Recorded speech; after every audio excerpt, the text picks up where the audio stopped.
as more Tesla vehicles are getting randomly keyed in the streets, and even getting hit with dog excrement. The left is going nuts. I hate them! I hate them! I need them off the streets!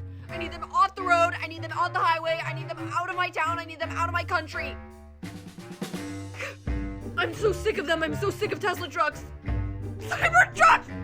And like most liberals that are this emotional, I don't believe she can articulate a single reason she dislikes Cybertrucks beyond the few NPC talking points she saw on social media. Like this lady who is king an electric vehicle, but it's not a Tesla, it's a Rivian. You know, that other electric car company that's largely owned by Volkswagen, notoriously known for being the manufacturer backed by Hitler. Now, I would say it's ironic that these liberals are allegedly fighting fascism by supporting Volkswagen, but it's actually on brand for them. As in New York City, this guy carved a Nazi symbol into a vehicle, only for the owner to be of that group, demanding hate crime enhancements. As these leftist idiots are proudly standing behind that symbol, portraying Elon as a rodent, just like the group they're allegedly against. They've literally become everything they claim to hate, but they're too stupid to realize vandalizing random vehicles and waving around Nazi symbols in allegiance with a political party makes them unquestionably the bad guys. But intelligence isn't their strong point,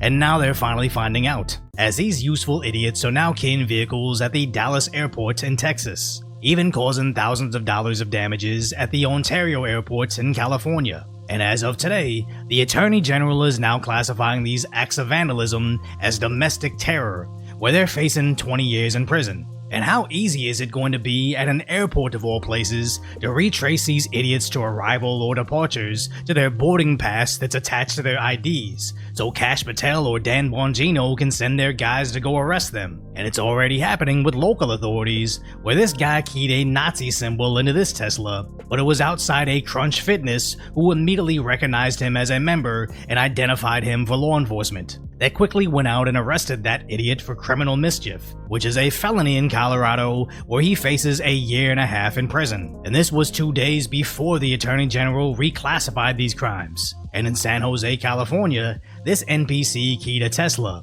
But after the video went viral, someone else believes they found the guy. Did you just key a Tesla the other day?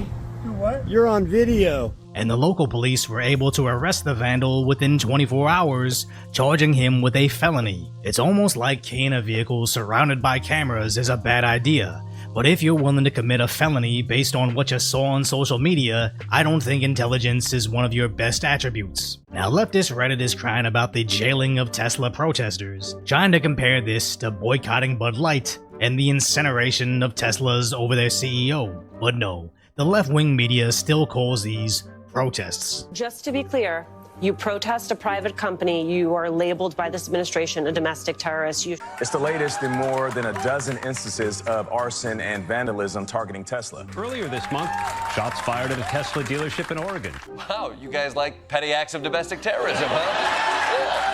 I forgot who said it recently, but they claimed all these liberal late-night comedy shows have just become clan meetings for the left. And it sounds like an overgeneralization, but after seeing that clip, I'm having a hard time refuting it, as even the host calls them out for cheering on acts of domestic tea, but that's exactly what it is. I know a YouTuber that largely built her audience from buying and reviewing Teslas, and it really seems like she has to denounce Elon every time she references the car now, because if she didn't, her liberal audience would leave her. And even me, I own a Tesla and I love it, but I have friends that want to go catch a Kings game at the Staples Center, or the Crypto Arena as it's now called in downtown LA, but I've always parked at this little hidden spot that dodges all the traffic coming into and leaving the games, but it's in a very shady lot, so I'm definitely not gonna take my Tesla there, which just goes to show what the extreme left is doing is working. They want people to be afraid to affiliate with them, and they want people to be afraid to drive them, all for fear of what the left will do to them, as even their political leaders are gloating about it. They've got that little stock app. I added Teslitude to give me a little boost during the day.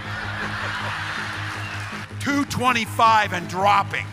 I'm talking about Tim Walz and his comments about the Tesla stock. He says it gives him a boost to see that stock going down. That poor guy didn't check his portfolio and his own pension plan for state. It's beyond stupid what he did. He's talking down a 3.5% weighting in his own pension plan. I mean, what's the matter with that guy? He doesn't check the well-being of his own constituents in the state. I mean, that's their to investment your fund. point, He literally doesn't mind sacrificing the pensions of his own citizens as long as he can get a win over Elon Musk.